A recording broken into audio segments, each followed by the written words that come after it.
was pretty interesting. Discard a card, gain dominance, which is an argument,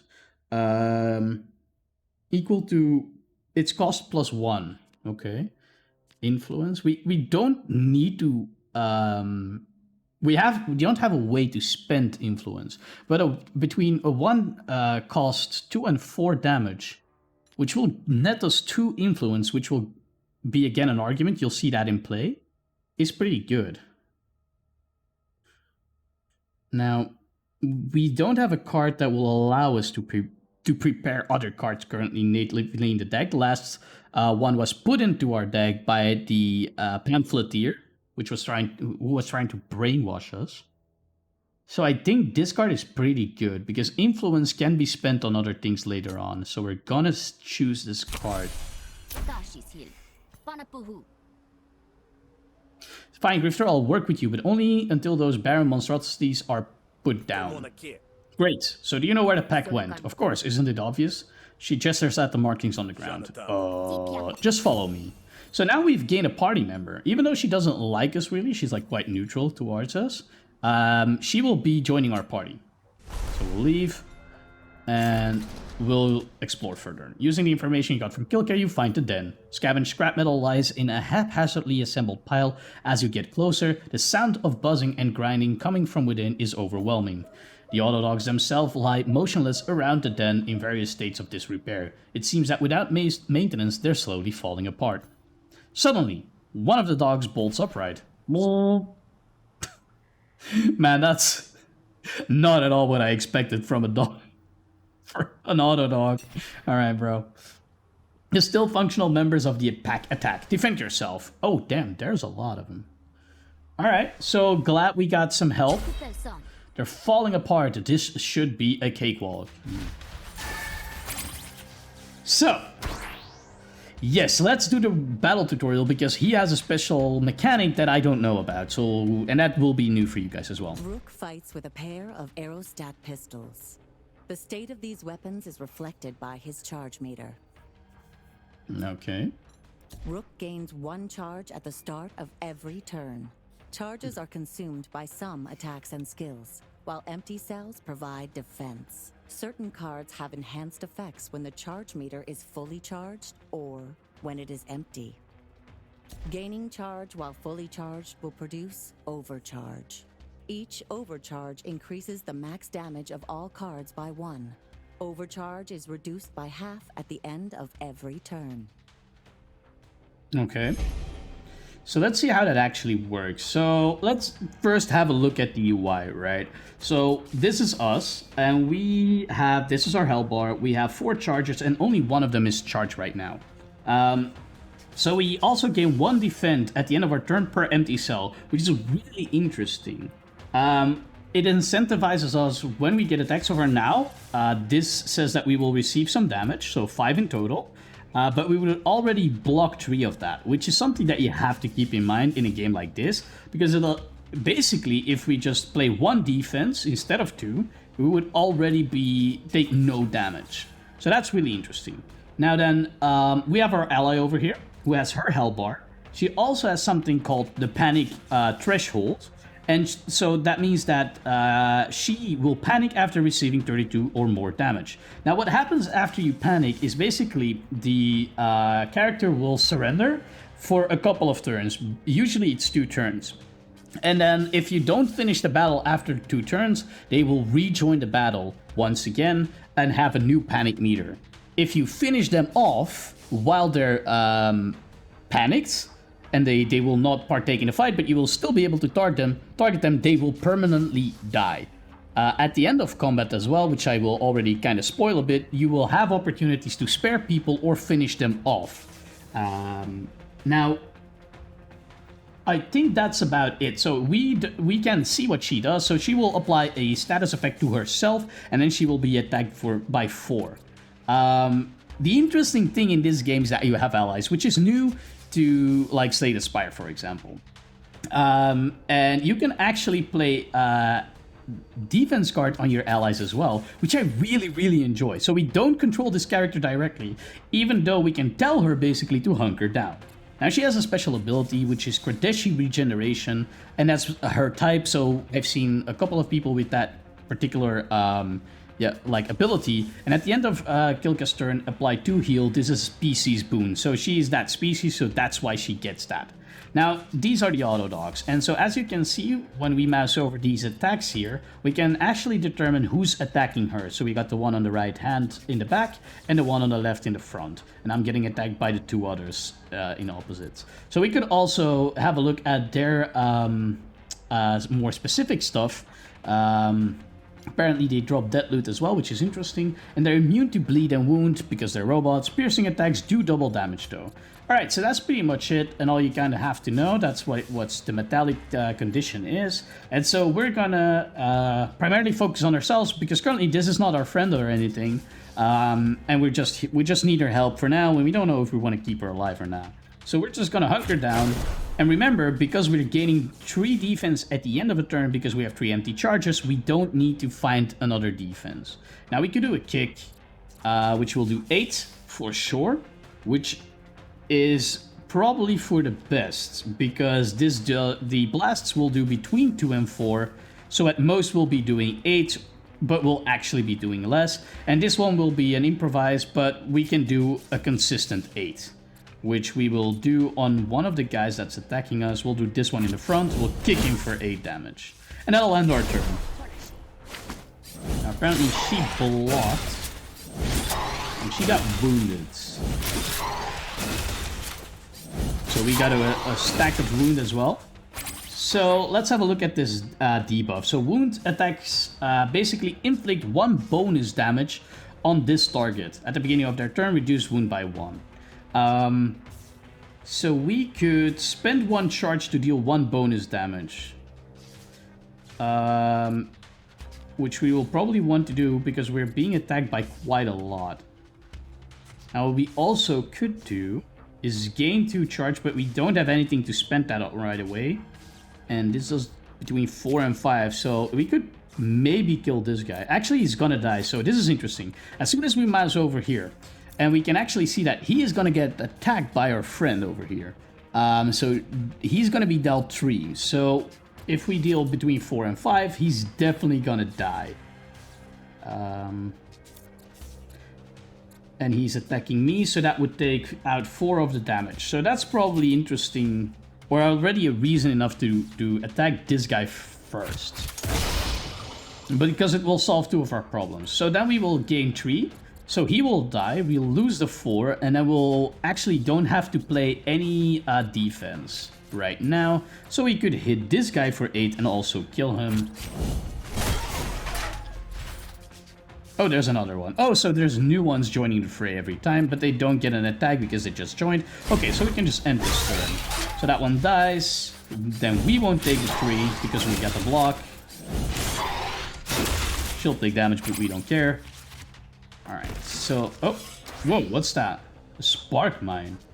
That can be good. Alright, so when destroyed, deals 16 damage to all fighters on the same team, and it gains stacks every turn. And it has also Grout Bog Burr. Action on the surface has disturbed the bog and causes a burr to emerge. This burr will return to the bog in 4 turns. Okay. So basically, I think enemies would be able to attack that and deal 16 damage to us. I think we could also play defenses on it because it's kind of as a member in our team right now, which is actually quite interesting. Alright, so we're getting attacked for 4 by this guy, but he's gonna die because she's gonna attack him. Now that will happen before we go, or before he goes, so he's gonna die either way. So we could probably blast this dude, which will attack her. Who else is attacking us? This guy. He's got 9. Huh, we could also choose to just finish him off. So he's gonna die. Could we... So 1 over here, then between 4 and 5 over here would just be 7 at most, or we could attack here and finish him off, which is probably for the best. And we won't get damaged because he's gonna die before he attacks us, which is fine. We don't care about her being attacked.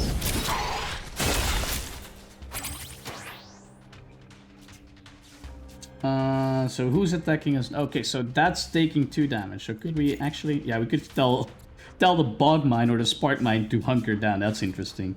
Let's see.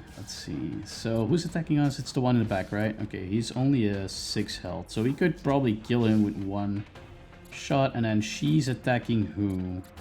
What are you attacking? That one? Only for 2? Dang, bro. That's not a lot. Alright, so we could probably just kill this one.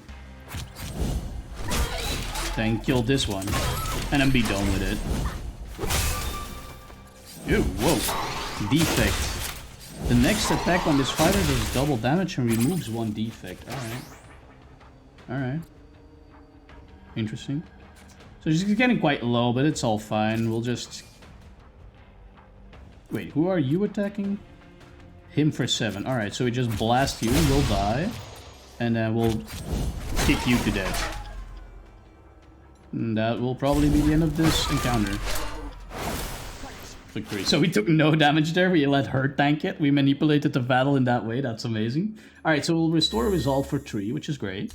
And then we'll pick a battle cards. Spend more charge. Ooh, deal 3 bonus damage. That's a lot better. Apply 1 burn per concentration.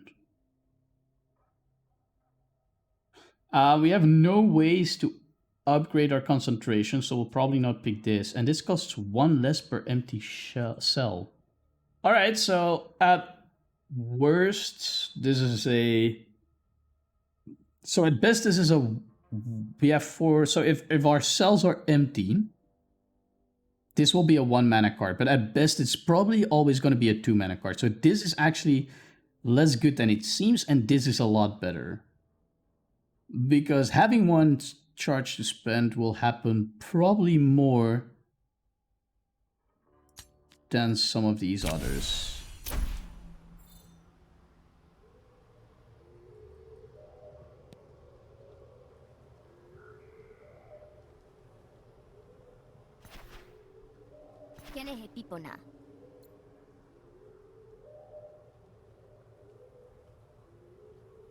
Taki pilsi.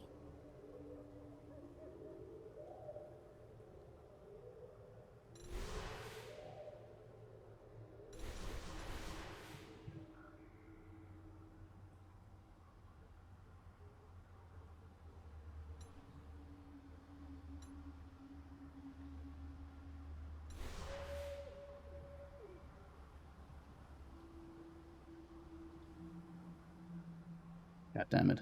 Alright, so I forgot I was muted there for a second, unfortunately, guys. So I didn't say a whole lot. But basically, here we have a couple of options. So let me redo this quick stuff real quick. So we could give her all the cores, which she basically wants, and then we could offer to give up half of the cores by negotiation, or we could fight her and keep all of the cores. I think we'll just negotiate her for those. I need to have something to show the barons, because I was hired to do that. I can give you half of the cores and we could both walk away with something. So now notice that this does 3 damage, but her name's already on this list, so this will not do... If we use it, this will not do an extra damage or increase the damage, because it's a unique name. So it's currently Tails, or Snails, sorry. And we'll do between 2 and 4 to our core argument. We'll apply 2 composure to our own. And then do 1 damage to hers. Now this costs 2 because of her core ability, which at the start of each turn, a random card in hand costs 1 extraction during this negotiation.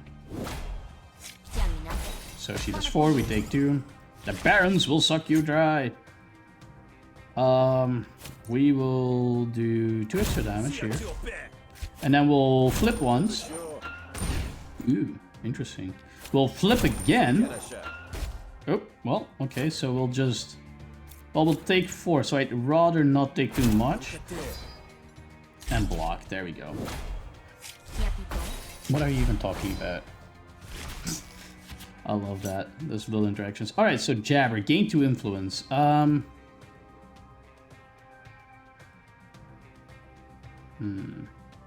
We could go for trickery. Ooh. Rig.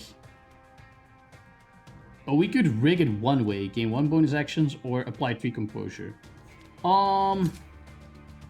Apply 3 composure could be interesting to protect ourselves right now. So we're gonna do that. And then we're gonna flip the coin. And then we'll take no damage at best, which was kind of what we were hoping for. And then we can deal between 2 and 4. And that will be an interesting turn. We don't have to spend this. Well, if we play it, we will get an extra thing towards upgrading it. So let's just play it. There's a reason to play cards even when you have the action cost. Even when they don't do something and you still have the action cost to play them. So we're just gonna finish the fight here most likely. There we go. And that's the encounter. Ooh, hits all enemy arguments. Oh, that's that's nasty. That could be interesting. Volgar, draw 2 cards, gamble for each hostility drawn. And then dig. This card costs 0. It does 3 damage. That's a 1 mana guaranteed tree or a 0 tree. That's not bad.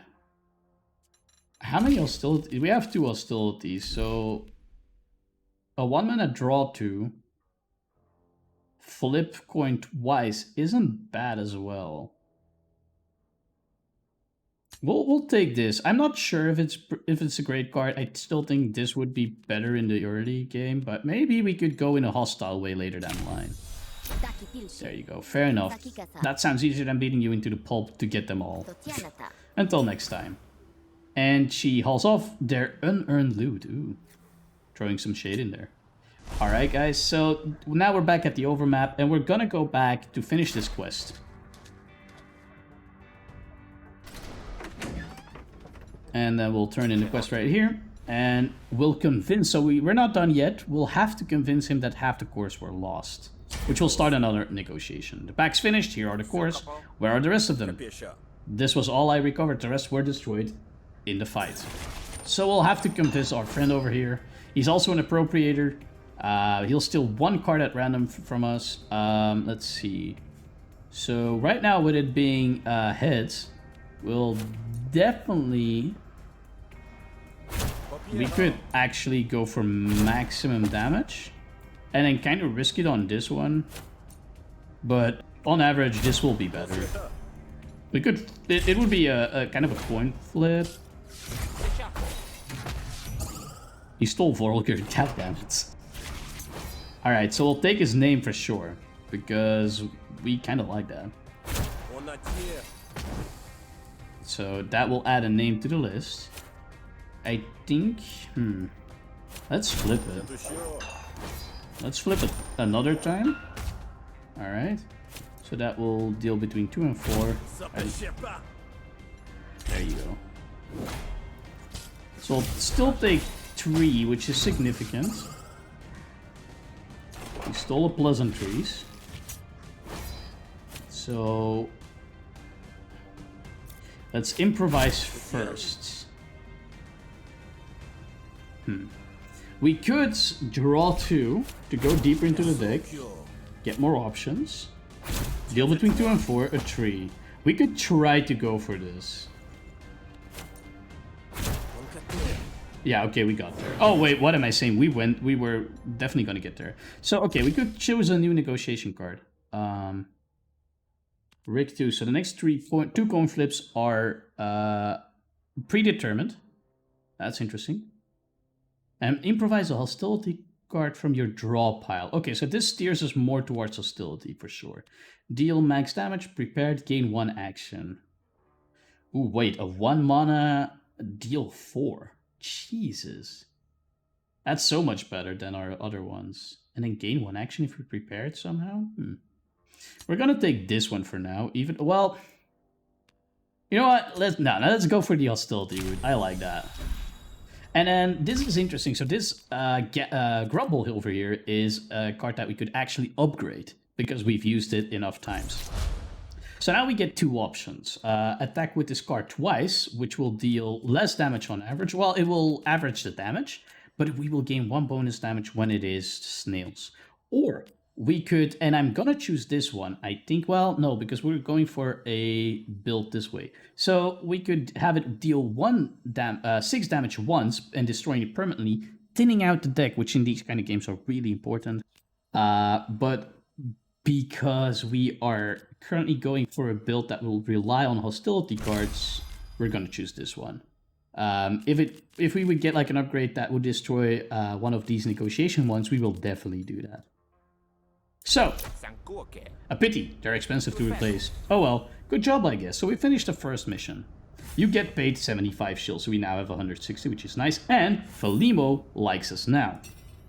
So we could choose between restoring high health, we're at full HP. We're going to restore 10 resolve, which is great, so we're close to full. And now we get another opportunity. We could go for food fight. Felimo needs you to defuse a potentially violent situation at the cafe, or cafe, apparently.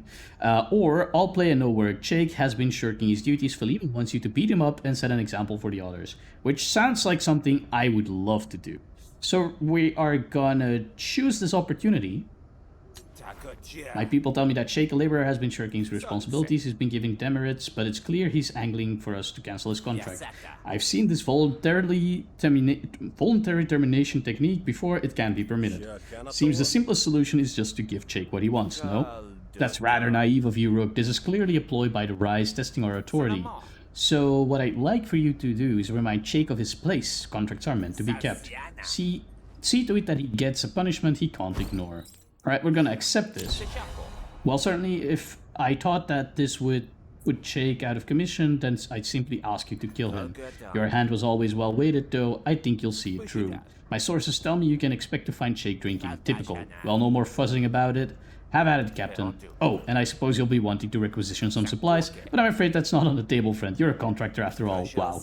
Fight a bartender over at the last stand. It's an unsavory sort of place, and it'll serve unsavory sorts like you. Wow. Another punch of shade there. Otherwise, I'm sure you'll find everything you need. You always were resourceful. Done. Alright, guys, we're gonna put up a cut in here. I'm gonna have some lunch, or dinner rather, and then we'll do the rest of this second part. So this is the first episode, and then almost an hour in, and then the second episode is gonna come up after this.